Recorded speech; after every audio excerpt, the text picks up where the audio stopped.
Okay. Inshallah, the second class I will upload the video to the iTa'lim. Inshallah, you can refer it. You can refer it when you if you feel a need to have a look on the points that I have mentioned related to the course. All right. Inshallah. No. Okay, people keep coming. I think it's quite disturbing to. But anyhow, this is a thing that I would like to before we truly start the class.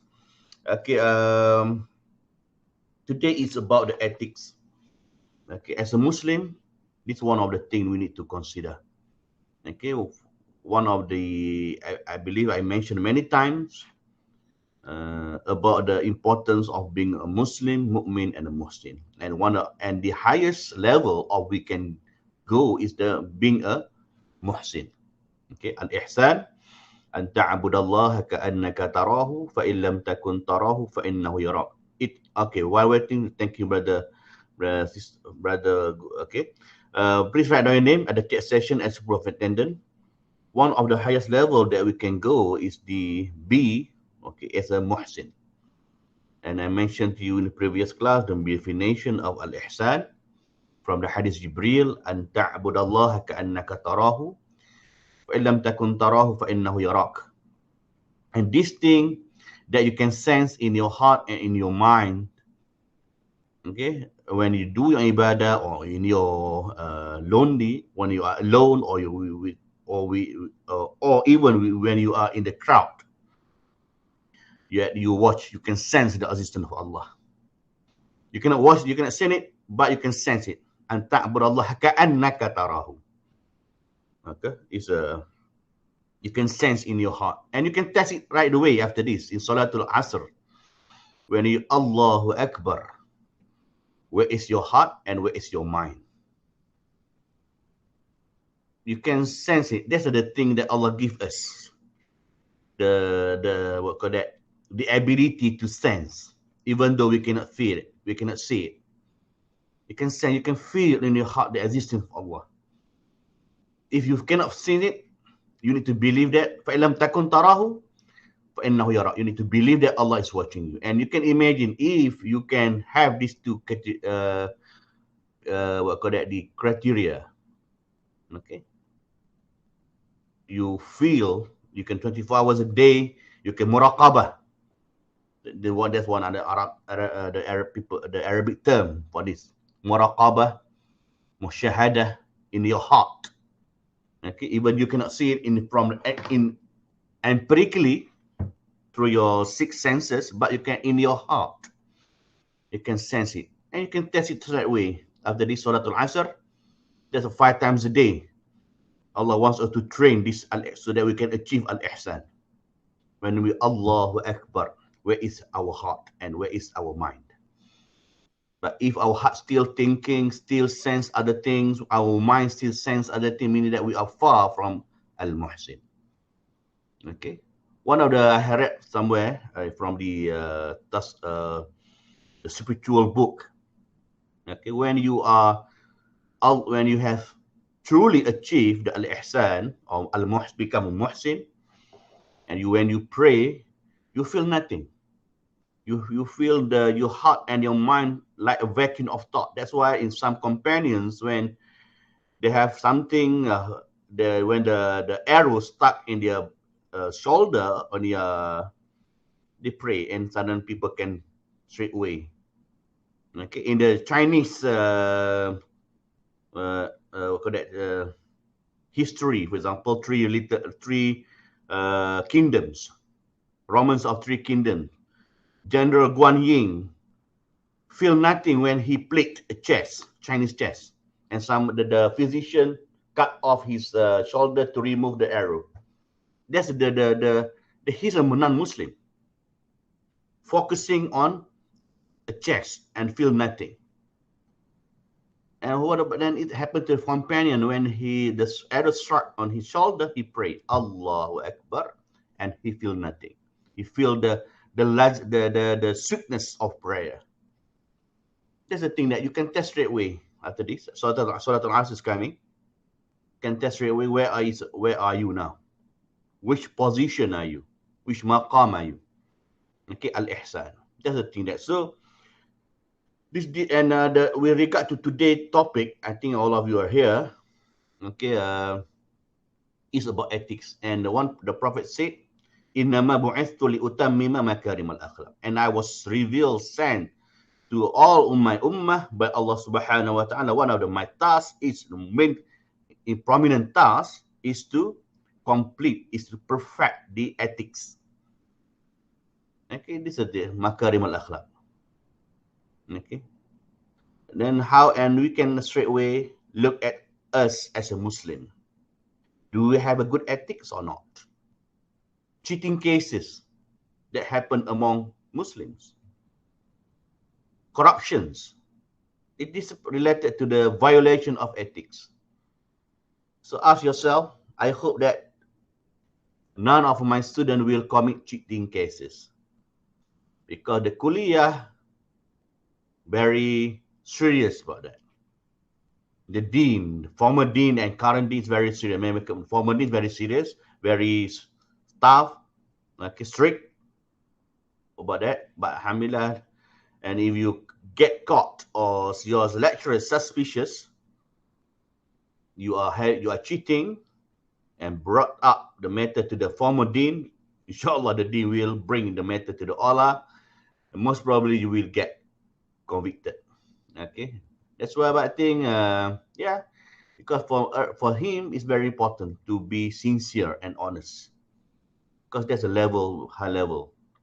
That's why ask yourself, if you already committed some cheating cases in your life and you were not caught and you are free, it means that it doesn't mean that it is approved by Allah Subhanahu wa Ta'ala. It's better for me, it's better for us to get punished in this world rather than being punished in the hereafter. That's why one of the important thing, because cheating cases, there's ethics related to ethics. Because why? Because it means that for those who commit the cheating cases, corruptions, bribery, whatsoever, especially when you are graduating, and when we graduated from university, you may face this situation where you are tempted to receive a bribe.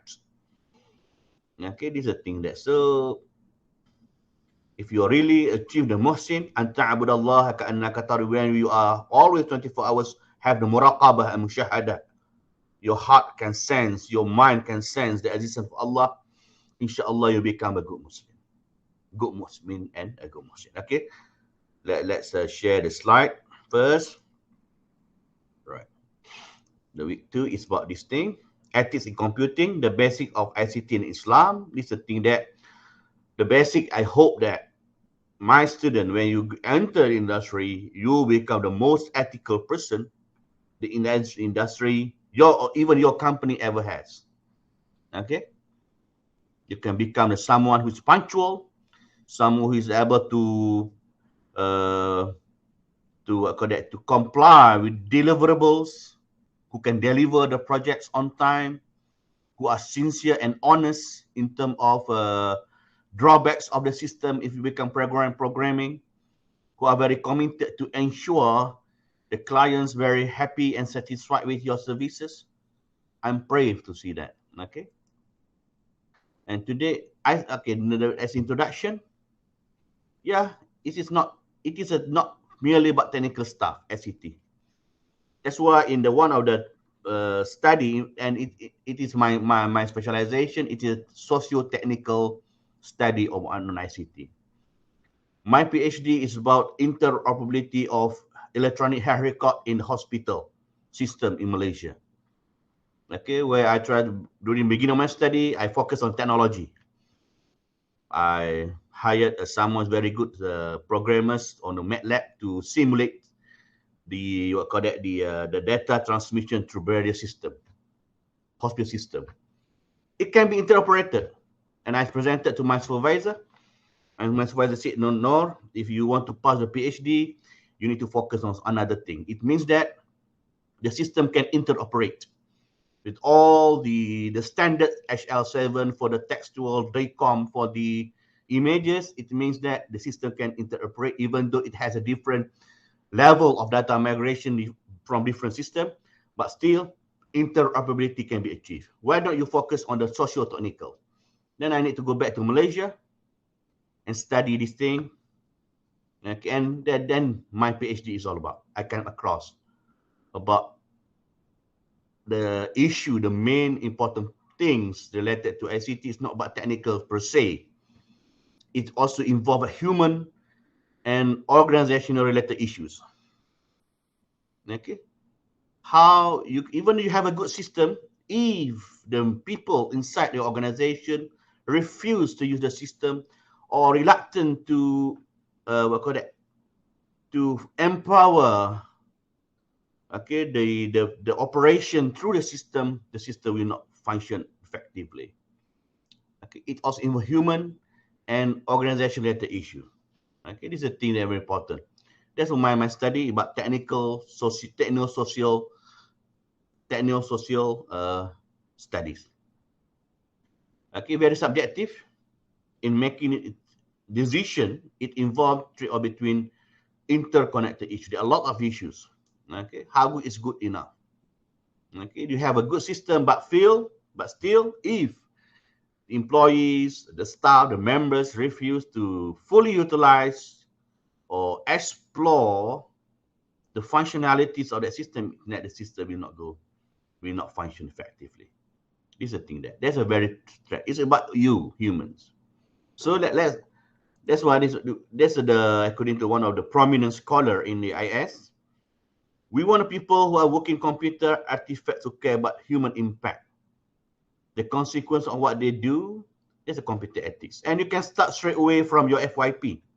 If you're already FYP 2, you can learn from that indirectly about the importance of time management, the attitude on how to deal with the system. You focus on that. But if you are copying the codes from your senior, you are far from this thing. You are truly unethical. So this is ask yourself, where are you? I'm not going to be judgmental, but this is the expectation from these industry. Okay, when you develop something related to ICT, you're concerned about this thing. Okay, computer ethics. Let's say, for as a Muslim, have you ever thought to add a device that can help us as a Muslim to perfect our routines, our prayer, our zakah, our fasting, our hajj? Okay, think about that. This is a thing that we need to have. For example, a device that can help us to remind us, look, you are not khusyuk in your prayer. Either through vibration, through, I don't know, a small reminder, because that study has been done. And one of the professor here, Professor Wahab, is kind of studying about this thing, the brain signals. Okay, this is a thing that and can be interrelated. I'm not going to go further about that. Okay, it involves trade-off between the following ethical issue. One of the among the ethical issues in computing, it is about this trade-off between the following. Okay, for example, if the tech industry want to propose or want to build, okay, how to build a robot that is like human, and you as a people, let's say you become someone, or prominent computer scientists, prominent information technologists. Okay, you need to ask that decision. Why should we be investing millions to build machine that will create human? And let's say they insist to build it. Can human and robot live happily together? And now it happens nowadays, brothers and sisters. Let's say the industry, they try to build up a robot to become the human partners, to replace, let's say, for lonely man, they build up the robot to replace the wife as a robotic wife. It happen nowadays. Sorry to say, it is a sexual machine. Okay, but what is hukum there? Is it considered as a fornication or zina? That's the Islamic point of view. Is it ethical? I don't know. For me, it is unethical, but maybe does not reach the level of fornication or zina because it is a robot. Maybe it just up to the level of, I don't know, masturbation, let's say. I don't know, which is also haram. Okay, this is a thing that, but this thing happened already. But maybe nowadays does not spread widely spread in Malaysia, for example, because due to the factors. But there are devices nowadays for this thing to replace, because they know humans are easily tempted with this thing. They come up with this thing. But what about in future the robot that can perform the robotic surgeons? Okay, based on the input, because one of the good thing about the robotic or automation is accuracy. 0.00.1 millimeters, or I don't know, very small thing. Then very accurate. How Islam look at this thing? But this is maybe you become nowadays not become widely spread because of the limitation of technology. I always mention in the previous semesters to my student about the limitation of ICT that we are facing now. Yes, there are still limitation. There are still limitation. But what about in future, next 20 years, when those limitations are removed and uplifted and improved by the computer scientists? There will be new judgment, will be new perspective need to be taken into consideration. Okay, this is a thing that you need to bear in mind. For example, the limitation nowadays, there are, for example, virtual reality. Even it does have already. People keep you can buy the device for virtual reality, but still not everybody can afford it, and it does not, and it still requires a lot of supporting technologies such as networking, still 4G nowadays. Let's say 5Gs and 6Gs, maybe in the future 6, 7Gs. Who knows? Okay, and this thing becomes something prominent to have for virtual reality. In next 20 years, there'll be a surprise. Maybe in future, the university does not exist from the building and bricks. It will be, everything will be virtual reality. The lecture will be virtual reality. When artificial intelligence becomes something common, you register to the course and you can use the device. Suddenly you can go to the library, you can go to the classroom, you can have the synchronous lectures, you can ask questions, you can feel the sense of the classroom without need to move out from your room. Okay, this is in reality. And maybe if there will be, for example, where virtual or hologram becomes something common. Nowadays it's still not there because the limitation of technology, 5G, 6G, 4G, for example. But in future, when the networking becomes something widespread, there is no digital divide. Okay, I want to ask okay, Iskandar Zulkarnain, what is digital divide? What is digital divide? Iskandar Zulkarnain, are you with me? What is digital divide? Please give your answer. Hello, Iskandar. Maybe he's going to toilet, no problem. Husnuzon. But I want to ask Afif Fansuri, what is digital divide? Digital divide. Have you heard about this term? Do you call me, sir? Yes, I'm calling you. Oh yeah, okay, Iskandar, Afif, you are saved by the bell. Okay, Iskandar Zulkarnain, what is digital divide? Digital device. Divide, D-V-I-D-E, divided. Digital divide.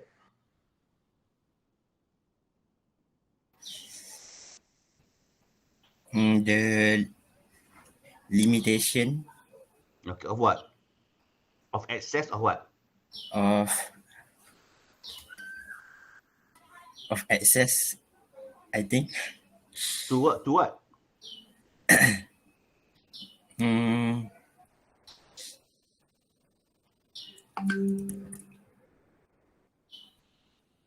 To the digital, to the network, to the internet, to the IT infrastructure.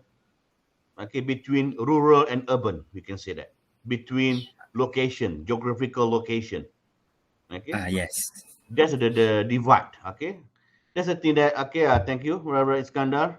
Okay, maybe there are very few, especially when you intend to work in the government. There are few terminologies that you need to familiar. Okay, for example, ICT blueprints. What does it mean by ICT blueprints? For example, what does it mean by digital divide? What does it mean by ICT infrastructures?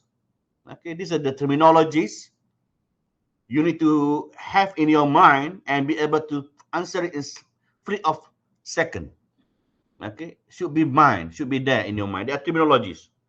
Okay, that's why digital. Let's say the ones in next 20 years, when there is no digital divide between the urban and rural areas, where everybody has access to the high level of internet connection, 4Gs, 5Gs, for example, something common, or 6Gs. Okay, who knows? And then hologram becomes something widely spread, become cheaper.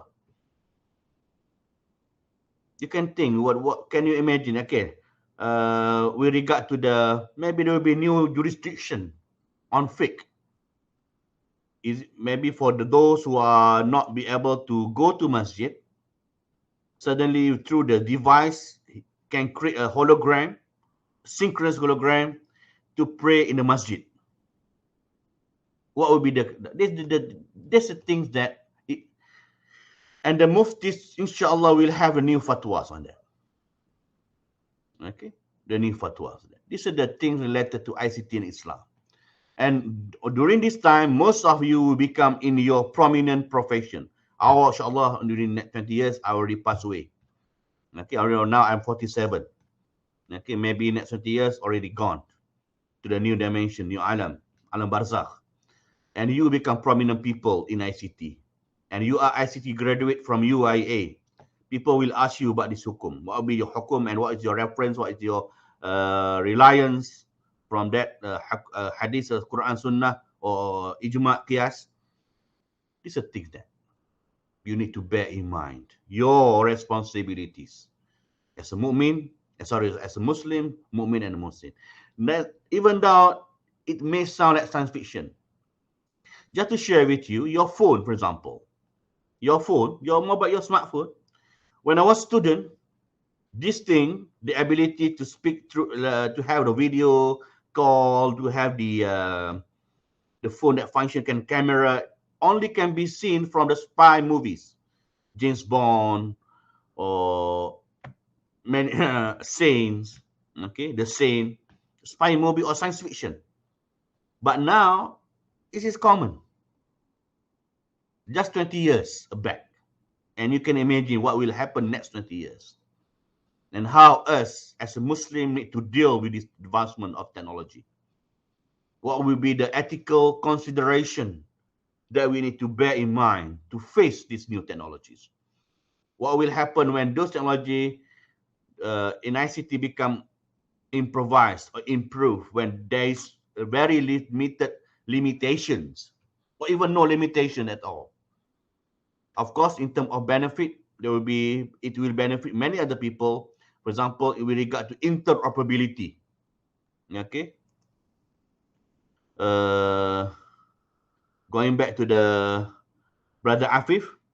Brother Afif, are you with me? What is interoperability? Interoperability.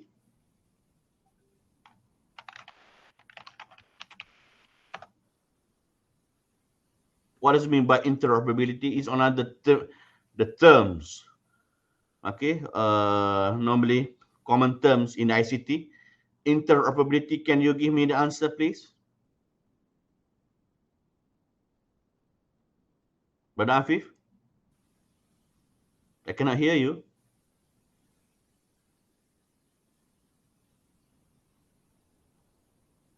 Hello. You are unmute already, but there is no sound there. Anyone want to help? What does it mean by interoperability? Just to prepare you in the face-to-face class, maybe next semester, you'll be having a face. That's how I conduct. Okay, my mic's not working. Okay, no problem. Okay, we go to the next student. Hazmi Johari, what does it mean by interoperability? Yes. Yeah, yes, sir. Yes, what does it mean by interoperability? Can you express the definition in your own words? I think it's a characteristic of a product Okay, product, uh, devices, uh, technology, or doing what? that the interfaces are easy to understood to work with other system or product. Yeah, system. Okay, for example, ability. Okay, this you got from internet, brother, sister Guru Sor. Yeah, it means that it enable different system from different platform to interop to exchange data, to exchange information. Data migration can be done. Okay. Nowadays, so we API. This thing can be through the internet, IoT API, okay, application program interface. This thing becomes something common. You can control many devices from your smartphone, for example. In future, you can imagine, okay, inshallah, if someone fully utilize the advancement of technology that we have. Okay, thank you, Brother Hazmi. No problem. Okay, these are a few terminologies that you need to be find. There are many terminologies. You can Google important terminologies in ICT. You can have a look. Okay, before you go for the interview, so that you will know some terminologies. That's my suggestion. Okay, it's very important for my student knowledge management student. I always advise my student to know what do you know, so that you go. That's why if you still, so that you will know what you do not know. So that's why it appears that some of you not still quite familiar with the prominent terminologies in ICT. Maybe you can Google it. What are terminologies in ICT? So that when you go for the interview, it becomes something common answer for you to give to the interviewer. Okay, that interoperability, digital divide, ICT. What does it mean by ICT blueprints? What does it mean by this infrastructure and so forth? Okay, so continue. Okay, to simplify, uh, this example, we can say that technology consequence affected values. We as a Muslim who concerned about ethics, how we will deal with this thing. For example, virtual classroom. Okay, does it worth to spend money for this project? Maybe now it does not worth now. Because why? Because there are many limitations. The price quite is very sorry, the price is still not affordable by many people, and also the location, the social interaction. Okay, but what about if those things something common? We already my our student, our children already familiar with this online class nowadays. And when and let's say the technology become something cheaper to use, hologram, virtual reality, I think it will become something more safe, secured thing to do, especially for those who are staying in the crime, in a place where the crime rate is very high. You don't need to go out from your home to go to school, because the technology can afford you to go to be in the classroom, have the synchronous teaching from the teachers. Okay, but now it's still not something for me. It's not something relevant or worthwhile to have. Okay, because the human touch in teachers relationship is something not fully accomplished or obtained. Okay, affected values, the values that we are looking for. Okay, how maybe some people, for me, I prefer face to face, where I can walk around in the classroom, talking to students, ask students about how they are think, focusing. There are many. That's why if someone in my class, I give the beginning of class, normally I will ask, okay, any one of you want to sleep? Sleep. Inshallah, I'm not going to disturb you. But for those who don't want to sleep, keep focused and I will keep quiet. I will, but bear in mind, those who sleep, inshallah, they will not get the good marks for that. Okay? But as long as they do not disturb other people. Okay? This is very important. But for me, because I like to have interaction with my student, those who have interest to study. Okay, we have long. Okay, what's ethics? What is ethics actually? It's a practice of making a principled choice between right and wrong. This is a thing that you're going to face. This is a thing that awaits you after graduation, because you are on your own after graduation. Most of the time, you need to decide whether to turn left or to turn right. Now you are, alhamdulillah, you are in the controlled environment. Some of you stay in mahalla, some of you just need to activate on the video, the computer, laptop, or phone, attend the class. Everything is provided you by your parents, as it's because you are a student. But when you graduated, you are on your own. And there are many choices in your life you need to make, whether it's right or wrong. Okay, that's why it's very important to understand the practice of making principled choice. Principled choice. Let's say you are working in the IT industry, programming system development, for example, company, and suddenly your company receive a contract from the online gambling company, and you are required to modify the codes. What will be your reaction? And you are promoted to become the head of the project. What will be your reaction? I'm not going to ask you. I'm not going to be judgmental. You know about yourself. You know about your situation. Maybe if you lose a job, you will have problem to feed your family. But if you are a principled person, you know that Allah is Ar-Razak. I'm not going to be judgmental, but this is the situation you may face. What you are going to do. Okay.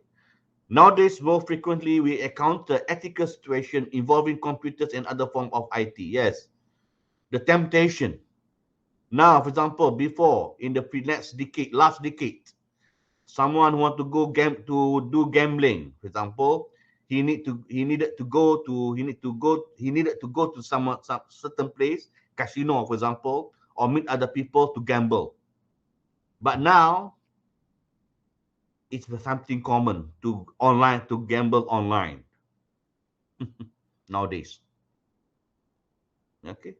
Before, sorry to say, it is happened. I need to express it. If someone want to watch obscene film or pornography, you need to go to the shop rental, who rent the rented the videos, VHS, for example, or DVD, to buy or to borrow. Okay, effort. You can go there, and then sudden nowadays, using the phone, you can watch it. A lot of things. You can cheat. There are a lot of scammers. Last week, it happened to one of my residents. Scammers managed to manipulate him, and he lost around 8,400 ringgit. Okay, scammers. There's a big. If you come across with a situation when let's say you are online seller, someone want to buy something from you, and he asks you, claiming that he is from overseas, he need to buy something, but you need to bank in money to him first, then that scam. Ignore it. Okay, it's a one common scam. So brothers, sisters, people will be focusing on you, especially they know that when you have a PTPTN, they will study about yourself. Okay, they know that you are the seller. If someone want to buy something, but first you need to bank in some more money to him first, then it is a scammer. Ignore it. You can sometimes you can ignore it, or you can I don't know. It's up to you. Do not involve in hira traps, but ethical. Why they do that? Because they are not ethical people. Okay, they want to make money from other people suffering by victimizing other people. Okay, that's scammers. We need to make in these situations opine that we need to act using the ethical principles. Yeah, where we're like this is the advice from the scholars, Islamic scholars. You can read your article, the article about that. Okay, in the 10 article that I upload to the iTa'lim, you can refer to that. This is the ethical. What are ethical principles that you need to do? It depends on your ethical principles. You can say it is ideas of behavior that are commonly acceptable to society. Okay, what will be your the acceptable behavior by the society? This is a thing you need to bear in mind. Is it something you know about this thing? You can your heart, your conscious tell you about this thing. Okay. Using ethical, they are basic as a basis for decision making, prevent us from relying only on intuition or personal preferences. Because why? Most of the time, our intuition and personal preferences are tempted by the clouded by the temptation. Clouded by the temptation, leading to judgment with better values. Okay, if you need to the importance of ethical principle, why? Because it will lead us to a judgment with the better values and judgment acceptable by a society. I think I don't know. I have something. I have another thing to do after this. I think already half an hour. I want almost 40 minutes. Okay. Let's have. But this is the thing that inshallah we're going to stop at the 4:15. Okay, 45 minutes, because it is not worth to have the class, and because I know that some of you it is evening class. It is not every. It is something. It's not very welcoming to have the class in the evening. But what to do? Okay, why should we care about ethics? First, we are Muslims. We need to submit ourselves to the will of Allah, to the directive of Allah. Allah asks us to, from Shahada, we submit, we declare, we witness that Allah is our Lord, Creator. Okay, and we witness, we declare that the Prophet Muhammad is the last messenger. Okay, and we believe that all the teaching of Islam is something that can help us to have a good life in the hereafter. As a Muslim, that's why we follow all the routines in our prayer, zakah as a routines. But maybe after years, we will be able to improve ourselves in these routines. Then we will upgrade ourselves to become a mu'min. At the same time, we become the mu'min. Okay, we believe about Allah, Malaika, all 6 pillars of Iman. Okay, as a mu'min. And we believe that everything we do in this world will have the consequences in the akhirah. Okay, the good thing we do have, because why? Because we believe in the hereafter. Okay, and we believe the Malaika, and we believe the Kitab and Al-Quran as our one of main book, and other book, last book revealed to us by Allah Subhanahu wa Taala had include many directions, many directives, many way of life. Ask us to do this, ask us not to do this. That's why should we care? And at the same time, maybe years we practice in being a Muslim and mu'min, will be able to achieve the highest level, which is a muhsin. Okay, anta'budallaha ka'annaka tarahu. Fa'ilam takun tarahu fa'innahu yarak. And every 24 hours a day, we will have muraqabah, musyahadah with Allah Subhanahu wa Ta'ala. Our heart always remember Him. That's why should we care? Why should we care? But in principle, as a human universal reason, some unethical action can violate laws. Yeah, it's very true, especially in ICT. Pornography, if you get caught, you will be, even in university, you get caught, you will be expelled. Even in you be caught by the police holding or having material in your phone containing the pornography, you'll be facing the legal suit. If you get caught by the authority, you are having online gambling, you will be considered as violating the laws. Some unethical action can be, if you are committing a scam, scamming other people, and you get caught, you are violating the laws. Is the thing that there are many things you can list down the unethical action through ICT, which can be considered as violation of laws. Unethical action can also create chaos in the society. Yes, scammers, pornography, online gambling. What else? What else can someone give me? One of the unethical action in that from ICT. Other than that, you can have the pornography, online gambling, scamming. What else? Hacking other people's accounts. What else?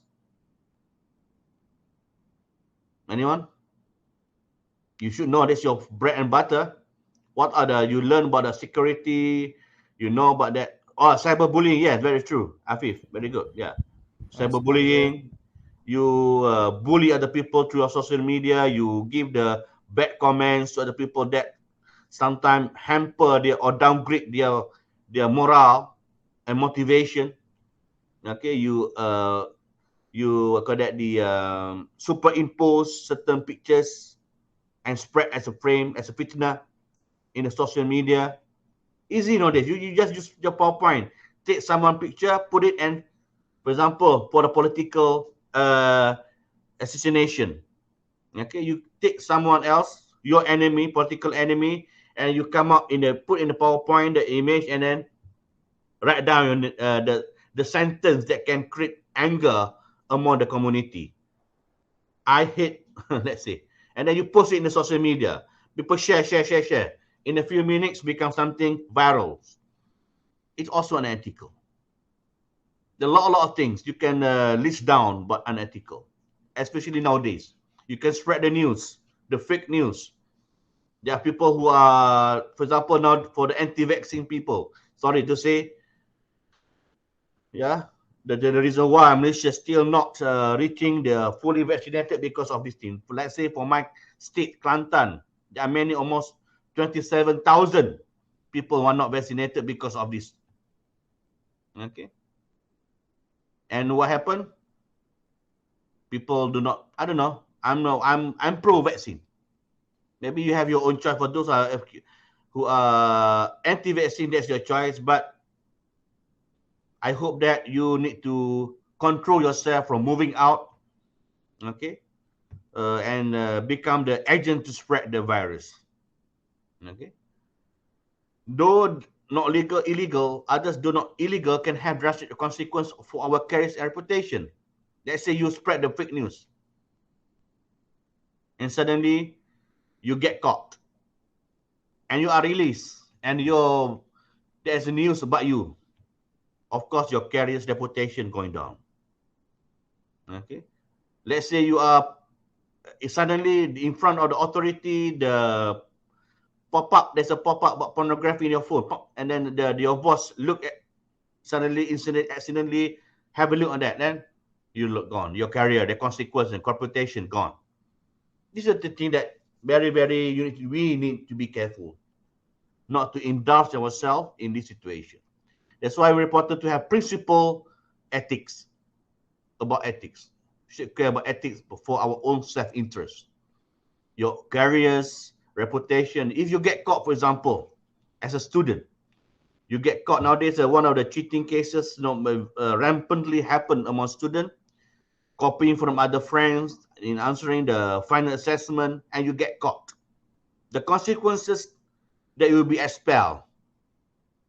If the OLA can prove you are committing that offenses, you will be expelled from university, and all the 4 years of your life gone. You can imagine. And of course, your parents will know, unless you are managed to seal almost until they pass away. But I don't think it is possible.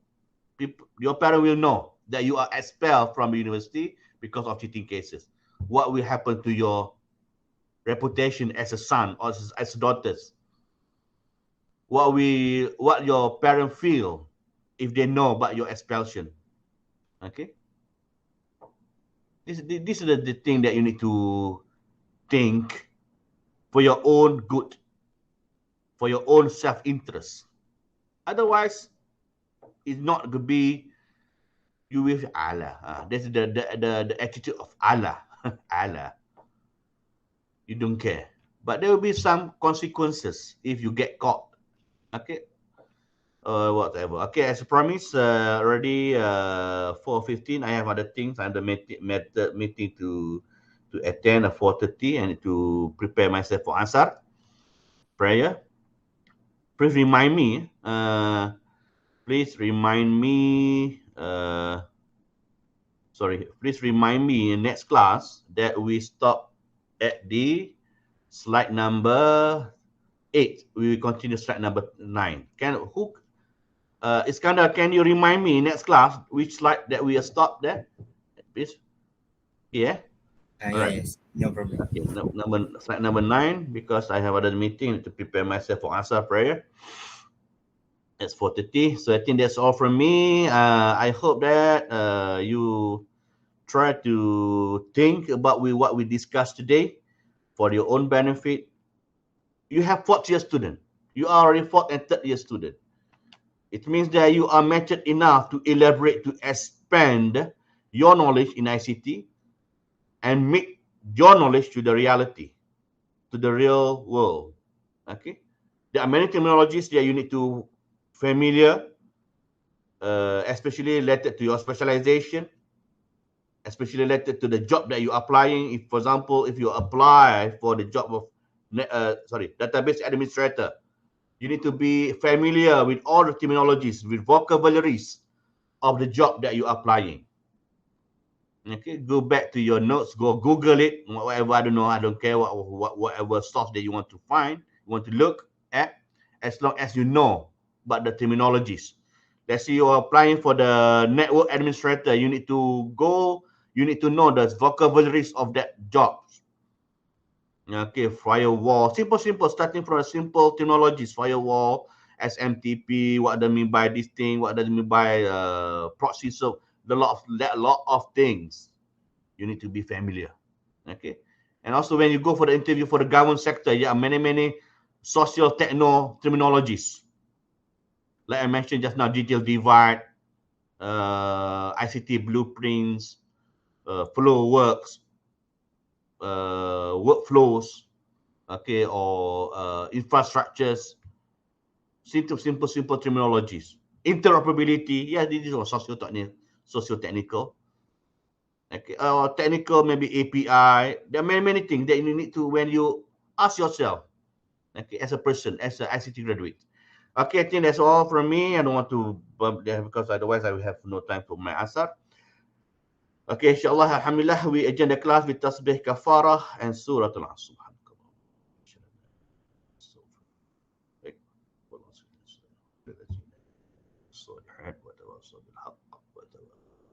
Okay, thank you, brothers and sisters. Okay, you may leave now. Okay, have a nice day, have a nice weekend. See you again next week. I think next week it is holiday, isn't it? It is Maulid Nabi, or I will inform in the WhatsApp group. No problem. Okay. Thank you. You can leave now. Thank you. Assalamu warahmatullah. Thank you, sir. Assalamualaikum. Waalaikumsalam. Thank you, sir. You're welcome.